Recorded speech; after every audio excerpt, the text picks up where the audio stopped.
Welcome back to another edition of Unleashed Athletics. My name is Brian Bonn. I am your host, and today is the day.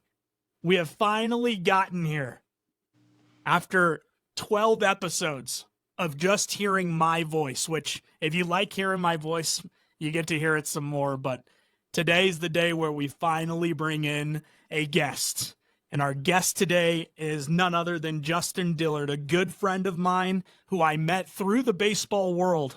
And what we really wanted to do was bring Justin on today and talk about his illustrious career through baseball, both the high school world and the college world. Justin has an experience that is unique and special at the same time.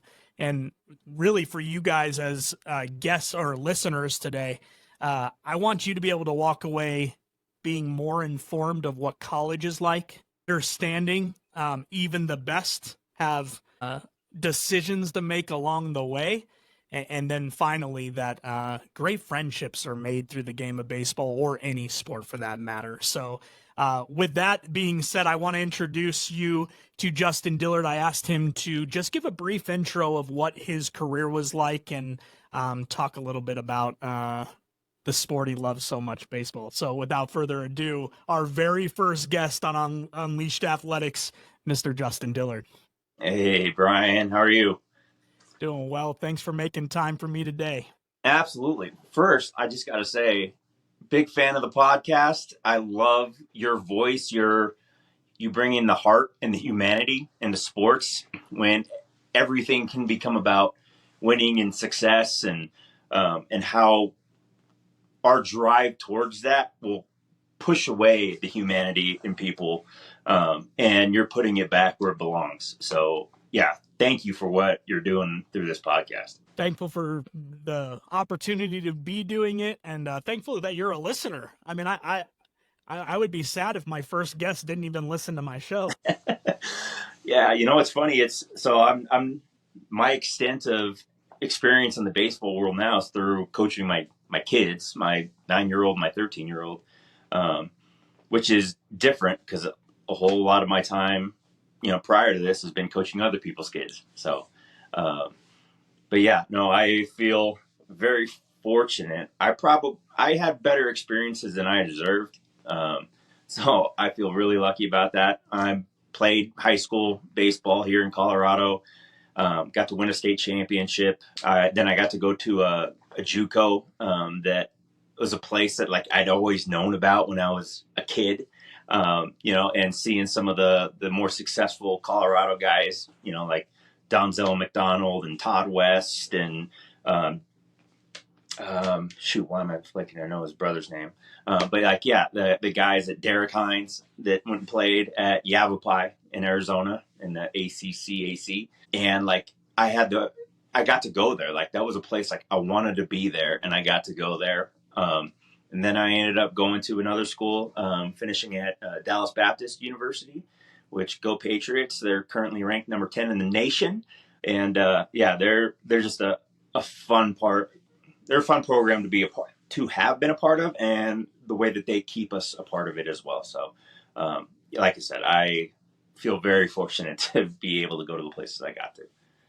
Yeah, no doubt. And for those of you that don't know, I mean, Justin's underselling it a little bit here, but Yavapai was the cream of the crop when it came to junior colleges. Division I programs would avoid playing them because they were afraid to lose to a junior college team. And they had this name behind them of, if you weren't sure or if you thought that you could potentially be a top recruit in the game of baseball, that was the spot to be. And Justin was there during the pinnacle of Yavapai. And so don't let him undersell you. And then, as he already said it, but DBU just killing it year after year right now, really making an unbelievable name for themselves. And what was once called Duffel Bag University, DBU, is now really known as a top baseball school in the nation. And so, again, Justin has a pretty fun career to look at.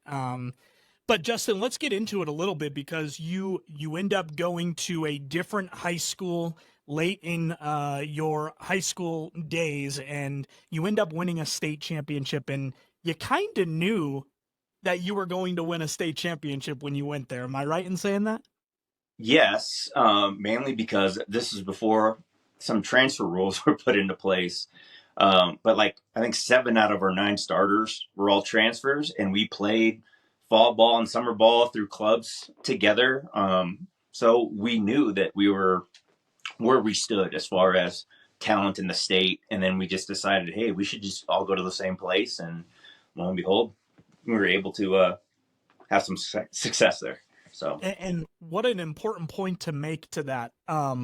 When you stay together, how important is that chemistry connection that you guys experienced?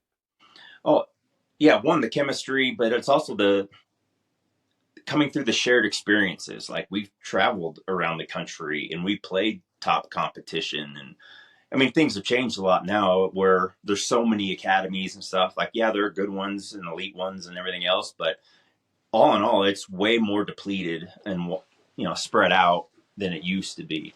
So yeah, I mean we knew that. So yeah, we went in with an expectation to win, and our biggest rival, both conference rival, and we played them in the state championship. Cherry Creek, it's a massive program, a big school, and like but we knew all those guys too. So like it was a lot of fun knowing who your competition is personally as well as athletically, and just absolutely getting after each other. So you get in there, you do your business, and I don't mean to short term this, but like you go win a state championship right away, and you have some decisions to make. You're ready to go to college, and you're a good baseball player, and so how Mm-hmm. what went through your mind as you went through that? How did you go through Yavapai is going to be first stop for Justin Dillard? So it was hard because really at the time, like I was a catcher. I was an undersized catcher. So I felt like a lot of the guys that I was playing with and against, and that we were at the same level, were getting opportunities because, their size or whatever their body type for their position or whatever it was. So it's like I was really battling with my own identity. And ego is a huge part of where I'm going to go. So I looked at a few schools. I didn't know that any place I really would want to go to had any interest in me. Um, so I was even considering, like just going to at the time, Westmont's program was nowhere near where it is today. But I was looking at Westmont, but even then I went and got to work out with the team again at that time. And I'm like, yeah, this isn't the level that, you know, I really expect, or the way that I've even come to know baseball by. So I was really conflicted, but then got to go down to a showcase in Arizona and got a few calls from a few, including the one that Yavapai's big rival. But yeah, so then that was the personal. I can't go to your school. And when Yavapai called, that was an easy yes. Yeah. What did excellence mean to you? I mean, just hearing what you just said, I mean, there's a bit of ego inside of that, but also you had an understanding of what greatness or excellence look like. How important was it to you and to the game of baseball? It's a good question, because really, like, the prestige of program, like I said, I always looked up to Yavapai because got to see the success they had, the type of players that went there, and then just overall what it means to be a JUCO Bandit. And absolutely loved how not fancy it was. That it was just bulldog, get in, get your work in, and it's not glamorous, but you are hard nosed, tough baseball. So for me to see that was a big deal for me, because once I got there and realized how much work it really is. I mean, there are times I'm like, what am I doing? Like, I'm tired. Well, and then saw a month into my freshman year, so I'm in a different state. 9/11 occurs. So, I mean, there's just a lot going on in the world. I'm like, what am I doing here? But at Yavapai, if you've ever been to the field, there's a hill on the other side of the right field fence, and they have like in big concrete painted letters Yavapai spelled out. And I specifically remember one time like just really being tired and grinding and emotionally weak.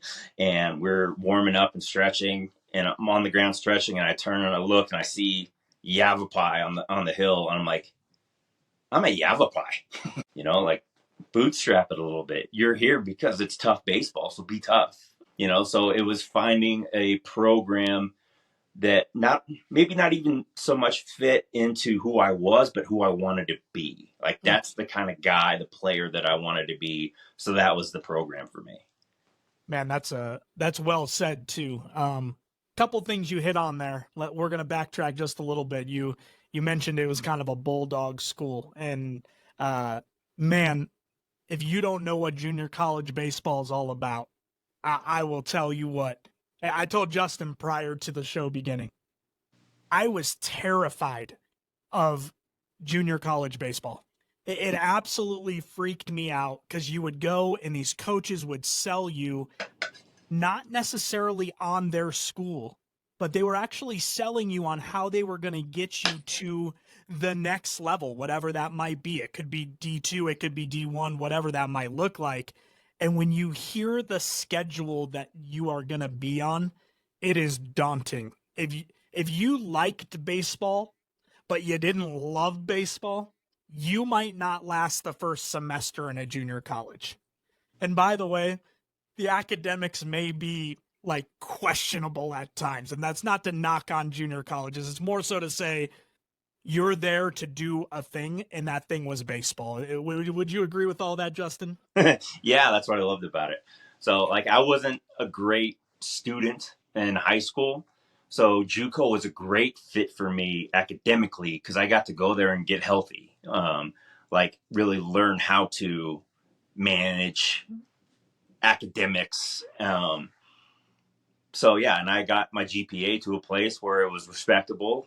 So when I was ready to move on, so it was still a very growing experience for me. But I could also see like it's hard if you're like a JUCO type athlete, but you're a 4.0 student. It's hard to justify going to a junior college. So that's a huge thing is finding how does everything balance out in order for a school to be a good place for you. Because again, ego will drive you. Like I just want to get to the best, named place, and that's also what I loved about where I got to play. It's like if you're not in the baseball world, you don't know Yavapai or DBU. Like you've never heard of that. I'm like, oh, okay, cool, whatever. But if you're in the baseball world, like like those are two really, really good programs. So even because I went on and I coached for another 14 years or something after I got done playing. And just saying, when people ask, hey, would you play at? You could always tell, I know who I'm talking to by if you recognize the schools that I played at.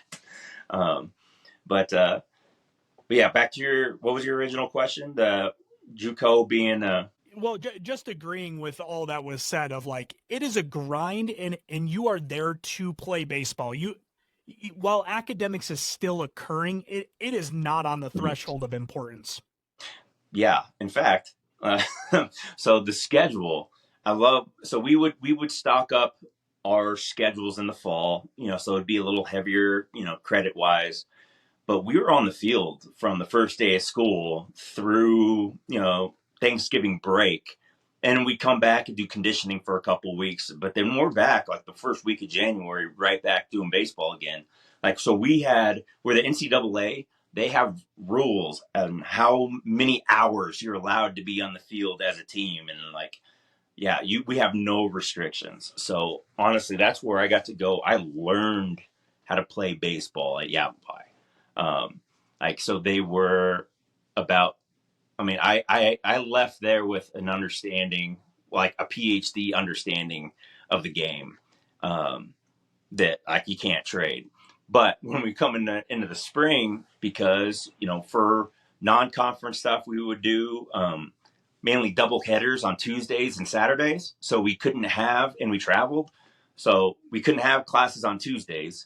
Meanwhile, the school schedule, they only have classes Monday, Wednesday, or Tuesday, Thursday. So if we don't have a Tuesday class, that means we don't have a Thursday class either. There are only classes on Monday. I went to school 2 days a week. You just enticed every kid out there to go to a junior college. Oh my gosh, it was beautiful. I played baseball 6 days a week, hours on end, and went to class 2 days a week. Yeah. So, yeah, like I said, it was, once you get to college, it becomes a full-time job because they are investing into you. And that's another nice thing about JUCO is, the money.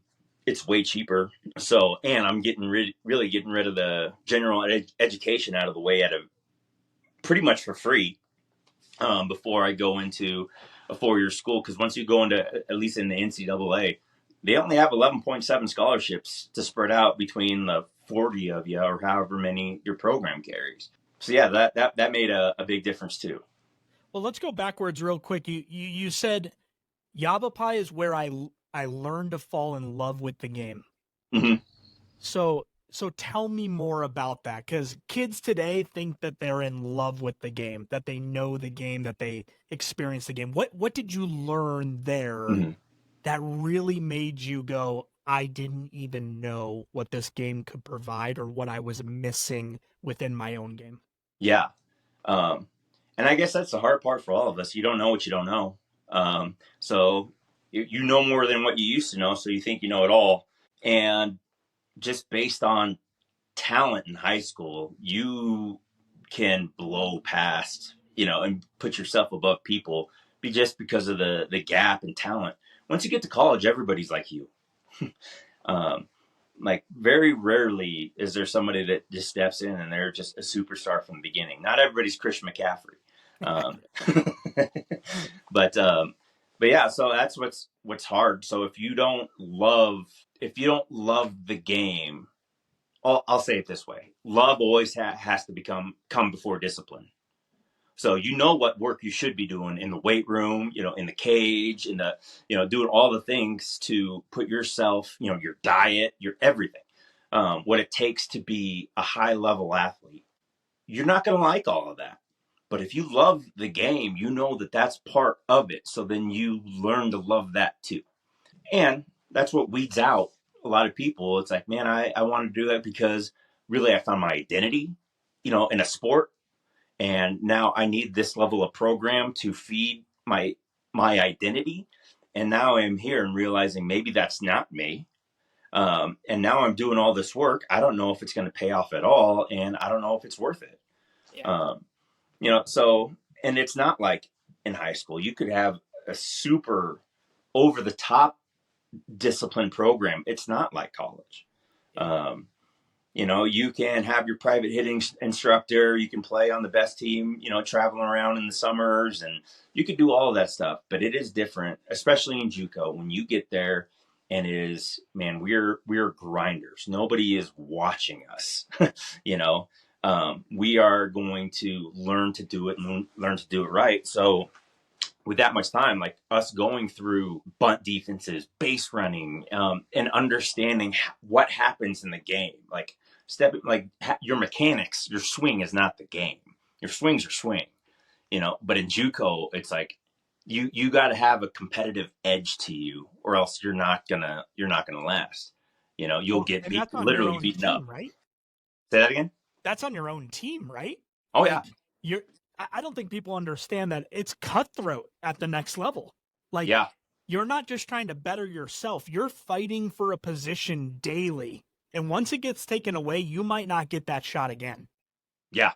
Honestly, I feel like I love reading books and stuff about buds, and SEAL training, and because they'll get crazy talented people, like unbelievable athletes, Olympians, like got people that should on paper be awesome, go there and fail because it's way more than just the physical talent. So this is the work.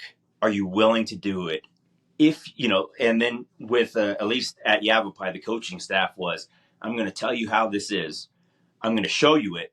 I'm going to watch you do it over and over again until you get it right. And then I'm going to expect you to do it. So if their game comes, I am going to absolutely blow you up.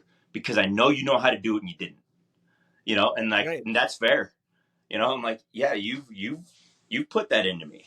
Well, So even now as a coach, or even when I'm doing professionally now, it's like I'm not going to expect anybody to do something that I haven't shown them and taught them how to do myself. yeah. But that's what that was. We had the time to do that. Well, and I think part two to that is, and most people don't think about this way, there's a coach's job on the line. Oh yeah. It's not just about the players anymore. You can burden a high school coach all you want, and they'll walk away, and they're no longer making the $1,500 that they make per year or whatever that number is. But you do it Yeah. at the college world, and you're messing with somebody's vocation. You are messing with somebody's livelihood, Mm-hmm. and so if you're not going to do it their way, get out, because they're not willing to risk their job just because you want to be a punk on the field. Yeah, no, that's true. They, and I found that more out because I, got to coach after playing at youth, high school, and college summer ball mainly. And it is different. Like, even recruiting college players, when your identity, if you're wrapped up into your performance, like, you are default going to be as an athlete. Well, if I'm going to put my identity wrapped up in the performance of 19 and 20-year-old kids, it's not going to go well for me. So in that world, learning how to, I need to go find the best guys, the right guys, and then get the best out of them. Like that's a college coach's job. Where probably more at like the Division one level or NCAA level, it's all about recruiting, not about development. So we're going to recruit 7 shortstops, and we'll keep 2 of them, and and we'll keep the best ones, and if not, we'll kick them loose, and so there's less of a investment developmentally, I think. Yeah, I think you nailed that. It is a training ground more than it is a showcase. Yes. Yeah. There's a difference between the junior college level and the Division 1 level, that's for sure. Give me a quick summary of Yavapai and how you guys did while you were there. I put it on a T for you. So we did well. I think we won our conference, and that's the beauty of playing in Arizona, JUCO baseball, ACCAC. Everyone's good. It is so much fun to play. I remember even playing Lamar. So that year, Lamar Community College in Colorado, so obviously knew a lot of the guys on that team.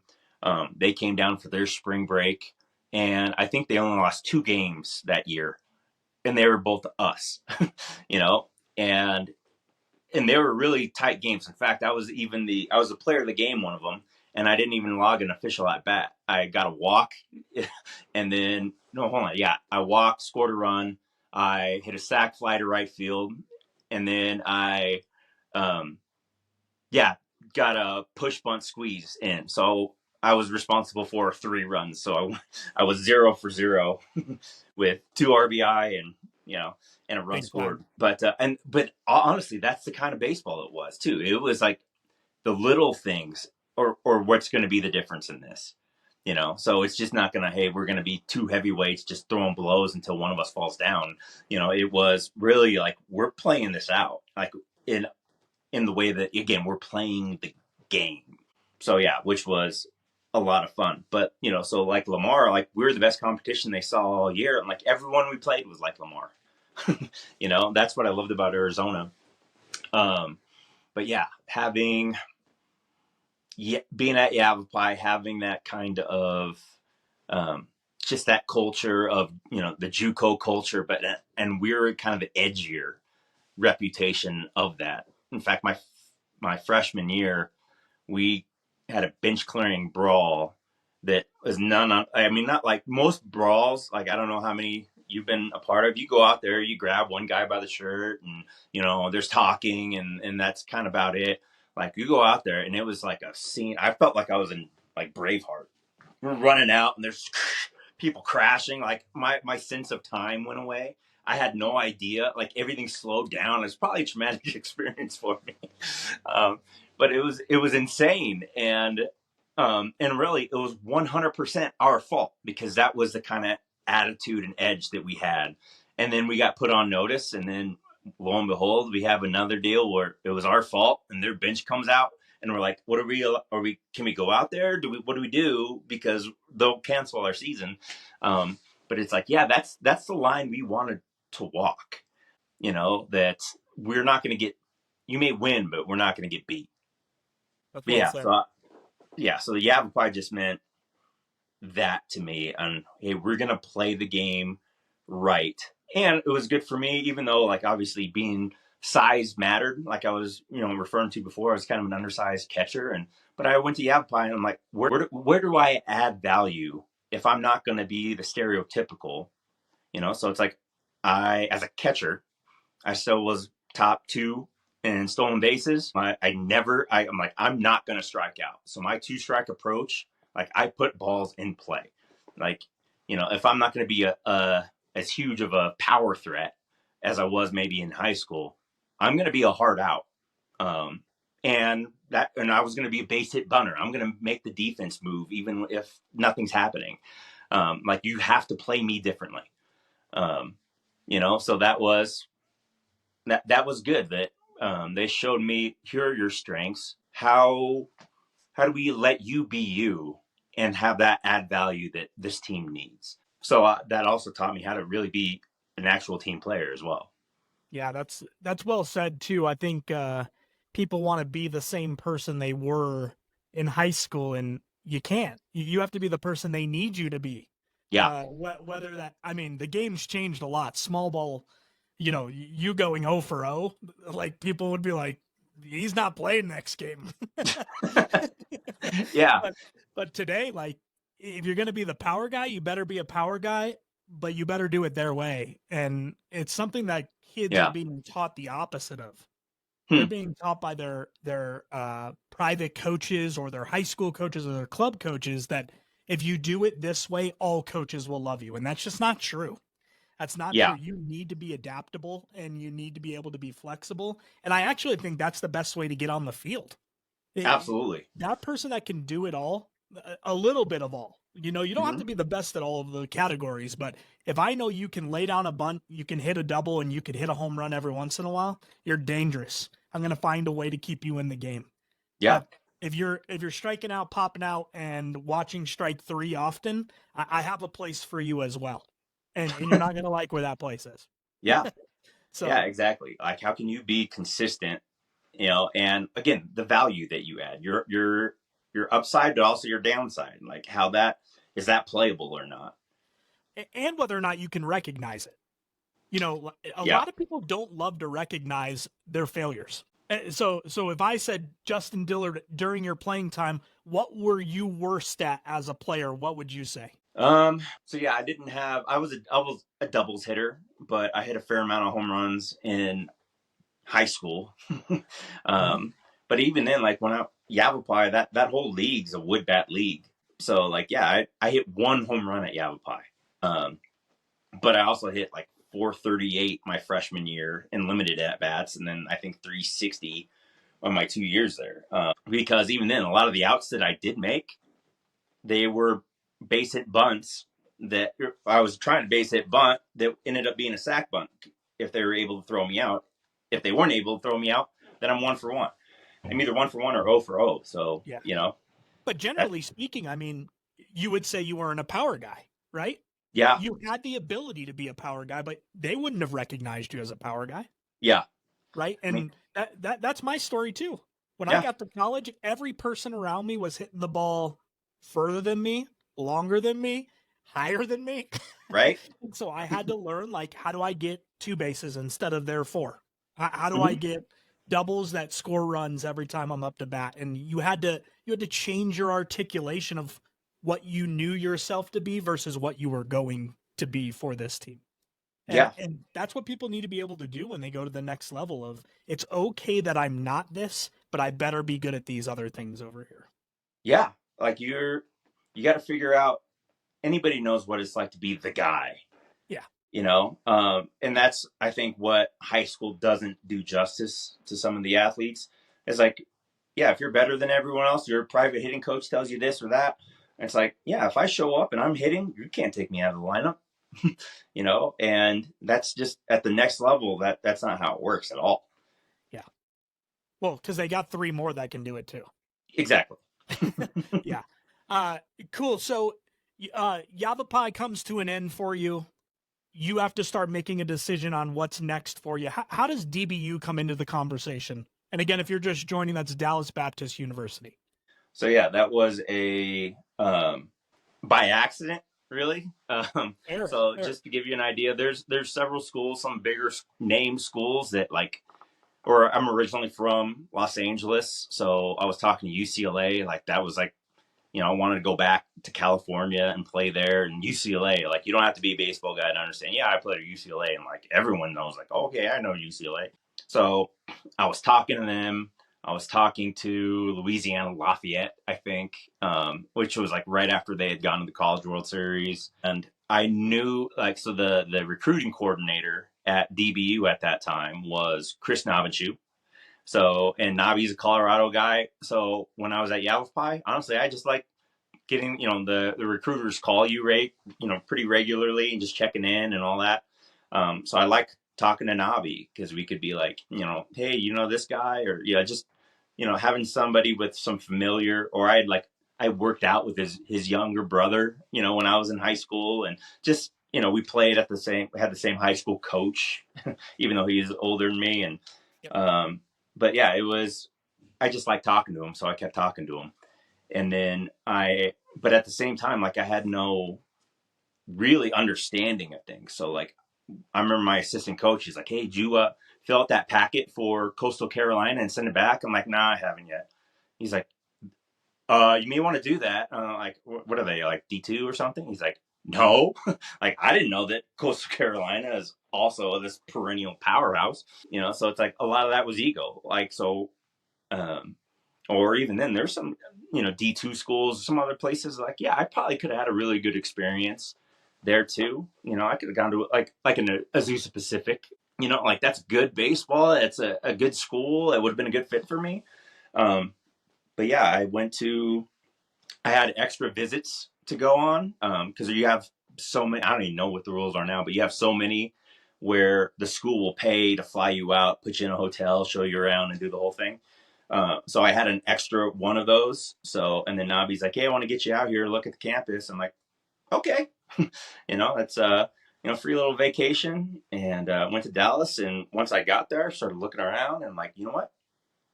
I could see myself here. There's a lot of things that I like about this. And so, yeah, it surprisingly kind of snuck up on me. I'm like, I do want to go here. Well, it's two things to mention there. One is relationships matter, and I've talked about this on the podcast before, but Mhm. you had a trusted voice in your life, or somebody that you knew well enough that you could listen to their guidance and Mhm. and give it an opportunity because it was a voice that you had heard before and you enjoyed. Yeah. That's super critical. Well, and honestly, to the point of this podcast, like I said before, you bring in the humanity into things. Like ultimately, and I found this out now too. Like when, as a player with your ego, I want to get to this level, and I'll do anything for them to take me, and then I'll do anything to be successful, and then like so, including trying to be something and someone that I'm not.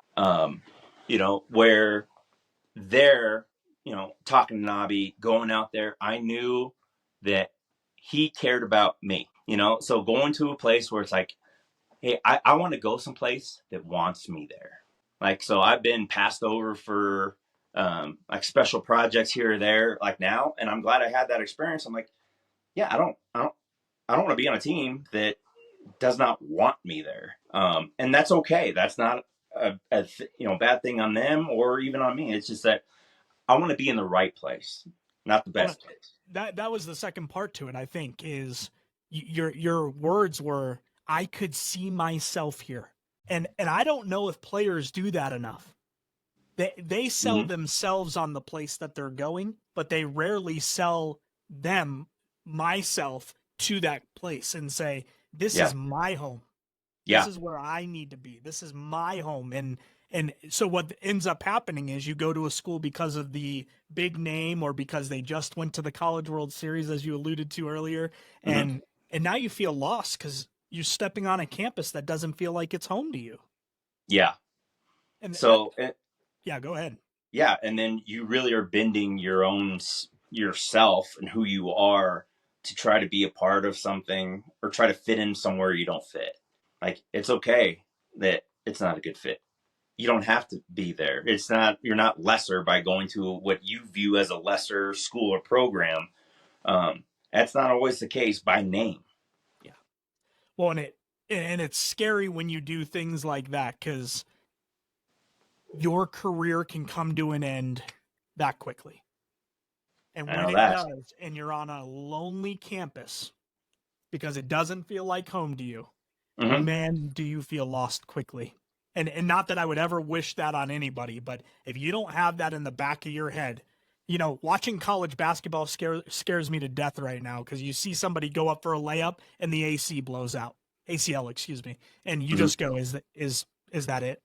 Is that the end of their career right there in front of my very own eyes? And if we don't have that as we're making consideration of what schools we're going to go to, I just feel like we are setting ourselves up for failure. So to your point, that's really well said of I felt like I could be a part of this place. And I was surprised, Yeah. pleasantly surprised that I stepped onto a campus that I never considered and it felt like home to me. Yeah. And even now, as I think of just the kind of the MO of the two programs I got to play on, because they're kind of different, but that's unique to who I am too. Um, having that kind of, in the dirt bulldog type, mentality coming out of Yavapai, like, I'm I'm gonna do what it takes. Like, I'm okay that you're scared of me because I will do things that you aren't comfortable with. Yep. Yep. um, and then going to DBU, which was a phenomenal, just a Christian school and environment. It was as a program, a very respectable, do things the right way. Um, and so balancing, it was a good balance between those two schools, even though they're very different. It was a good balance of me. So that also brought out those parts in me that were always there, but like that's where those places got to grow. And now I'm a cop. Yeah, so now, like, yeah, there's a rough, edgy physicality to it, but then there's also I care about people, Yeah. and it's both. So yeah, so it wasn't an accident. Well, and I think it's fun that you have that switch. So some people don't know how to control the switch. They're always on in their bulldog mentality all the time because that's what they were ingrained as a kid. And Hmm. being able to flip the switch off and go back to like a loving, caring, kind, generous, whatever person you're supposed to be, Yeah, that's important that you have that switch and it's not just always I got to win at all costs no matter what. And right. everything I do all the time. And it's like, man, having that switch is important. It sounds like you got that out of the two opportunities that you got. One where it's we're going to Yeah. do this for 100 hours a week. And then the other one that says, no, we're going to be very good at what we do, but we're going to put some rules and some behaviors around that is Hmm. going to allow you to become the human that we need you to be. Oh my gosh! Like, I remember when I got to DBU and we, like, early in the season, because as you can imagine, we were pretty chippy in the dugout at Yavapai. So although I was very chippy from the dugout at the beginning of the season, coach looking down, Dillard, shut up. I'm like, oh, is that not cool? Okay, my bad. We don't do that Totally. here. Dang it! All right. How do I get this out of here? That's funny. That's funny. So you end up going to DBU and give the audience a little understanding of what the Division 1 level is like. And again, it's changed over time. I'm not saying it's the exact same thing that it is today, but Yeah, from it's way your different.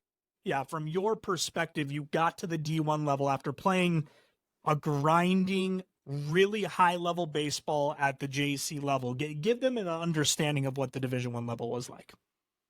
Yeah, well, like I said, the hours limits and stuff in the fall. So I got there and I'm like, man, we're not covering, like, it felt more like an evaluation than a development.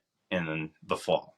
And you only had so many hours on the field. So like they need to be able to evaluate during those times, so that was probably heavy scrimmage there. It was, and then the rest of the times you have individuals, like, so you're allowed to have times with groups of like 4 or less, with a coach. It's not the whole team. There's more time you can do with that. So that was all mechanics and kind of skill-based stuff. So there wasn't a lot of like games, strategy, like I said, like JUCO was. And so it was weird. That was frustrating for me. It's like, I want to play. Like, I want to play. And I want us all to be on the same page and do it well. So it was less of that. But like I said, where JUCO lacked the polish or the glamour, like, the resources that you have, the places you get to go, like being at DBU, we played, and my freshman year, we went 44-16. We beat Oklahoma, Oklahoma State, Texas Tech, TCU, Baylor. Like, we were good. Like we didn't play a slouch schedule by any means.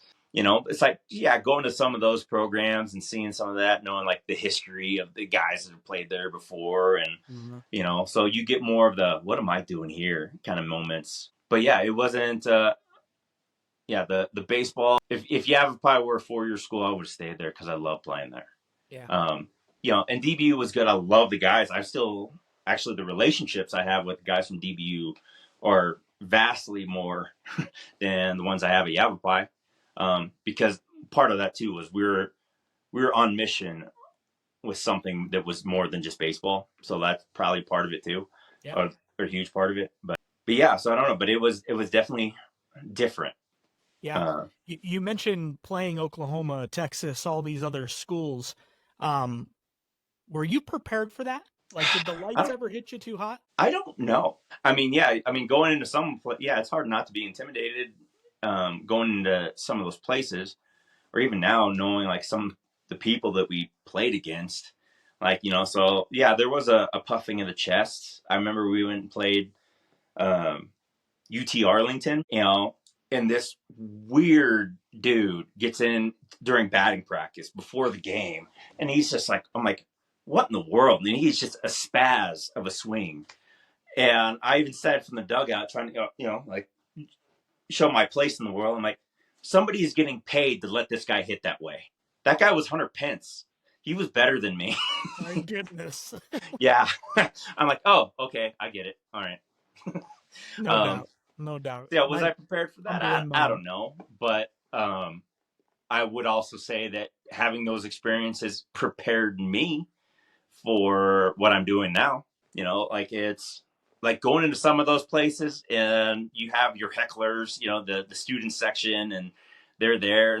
And really I was playing more towards the beginning of the Google era. So I step in the box, at Texas Tech, and I hear my mom's name and something about their dorm room behind me. And I'm like, time. And I stepped out. I'm like, oh my gosh, dude, they don't know my mom. They don't know my mom. Okay. It was like, I'm glad I had that because, now I'm a cop, and right now the state of law enforcement, people will gather around. They will try to get a rise out of you, which all heckling, that's all that it is. And I know if, one, they don't know me, so it's not personal. There's no truth to it. And two, like, if I don't, the only power they have is the power that I give it. So my reaction is, so the things that you let bother you, things that don't make you, and ultimately I think that's what a competitor is. A competitor isn't like guys that hate to lose and will do anything to win. A competitor is, no matter what is going on around me, I can execute. So no matter if I have people here yelling at me, calling me, whatever names, I still have a skill to execute, and that's either going to distract me or I'm going to let it go. Yeah. And I would say, with the world being as different as it is with social media and everything else, sure, if you let that live in you at all, you will be eaten alive by the game, whatever game, doesn't matter. So I think you make a really powerful point of like, don't give your power away. Don't give your control away. Make sure you're holding on to that, because that's the one thing you got when things get hard. And sure. That's really well said. And I think that is It is. It's applicable to being a police officer, no question. But it really affords you in any opportunity. Hmm. When things get hard, how are you going to respond? And your response will oftentimes be dictated by whether or not you've given your control away. So that's a Hmm. really powerful moment in this. So well said to that. Yeah, and I Um, have honestly, NCAA athletics to thank for that. yeah, yeah, and I think people still need to understand that it is a game, but the lessons that you're going to learn during them, and it might not even be during. You might have Hmm. found this out afterwards that if it wasn't for these things, Oh, I was sure. able to look back at these moments and remember X, Y, and Z, and not let those things offend me or whatever that might be. But Hmm. these games teach so much, um, and I think when we allow outside things to get in the way, it can really take away from the lessons that are right in front of us. Yeah. So, or even then, our own ego and what we view as success at the time, how that will rob you of those same things.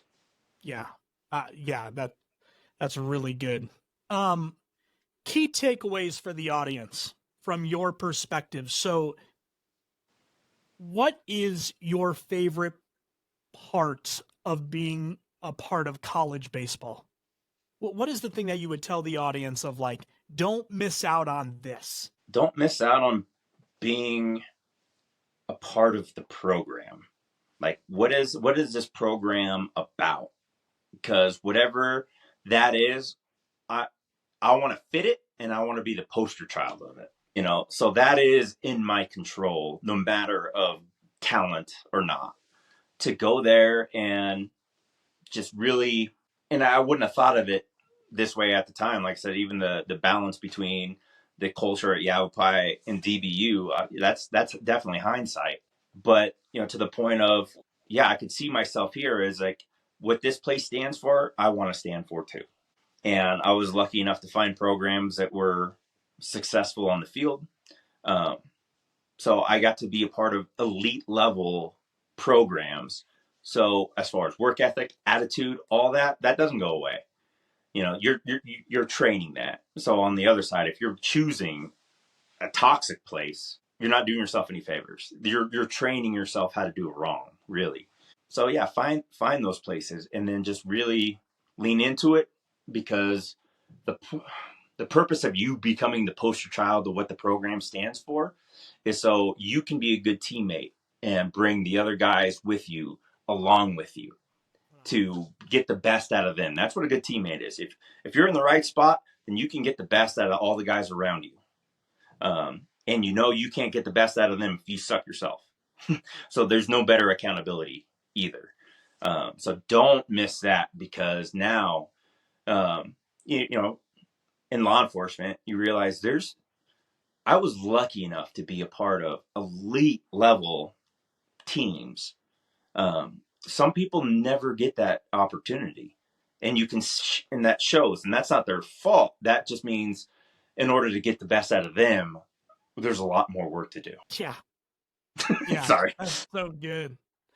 That's I probably more than a quick takeaway. My fault. Well, it just made me think that wearing the emblem on your chest in high school doesn't mean anything anymore.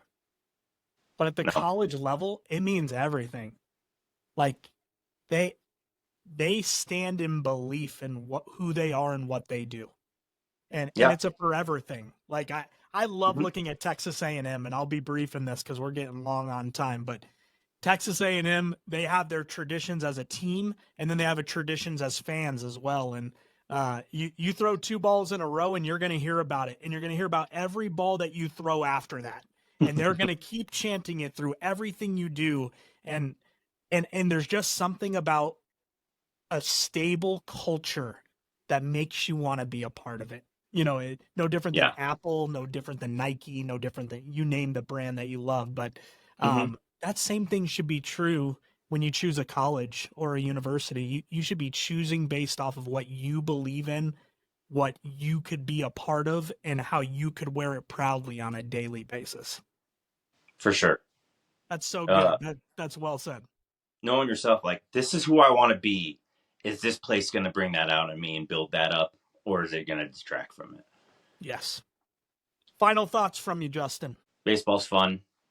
Baseball translates, so all the things that I was fortunate to learn from a game that at the time felt like life or death, for me, because I wanted to make it. Like now I actually go into life or death situations, and it's not the first time I've placed myself there mentally. Like I've been here before. So soak up those things, lean into those things. The game will go away at some point, the Moneyball line, we're all, some of us are told, we're all told that we're no longer, going to be a part of this game. Some at 18, some at 40, but we're all told, so it's got to be about more than that will carry over. So yeah, you can live out really who you were designed to be. Well said. Always a pleasure to spend time with you and hear your stories. Everyone has a story. Yours is just a cool one. We're just out here making memories, That's it. I'd love to have you on again. One thing that the audience probably doesn't know is you and I have done a lot of ministry through baseball as well. And I think that is a topic that I'd love to dive into, but wasn't for this episode. This one was more about the college experience and what that was like for you. And thankful that you shared almost an hour with us of what your past has been, and thankful for your past, thankful for who you are today, and just thankful how the game has impacted you along the way. So thanks so much for being a part of today. Yeah, thanks for letting me. Thanks for what you're doing through this podcast, and for any listeners that are still listening at 55 minutes into it, thanks for your time. All right, guys. Can't wait for another episode of Unleashed Athletics. Thank you, Justin, for your time today, and look forward to another episode a week from now. But for now, enjoy the longest episode we've done, and the first episode with a host and guest. So we will see you guys soon. In the meantime, go do the work.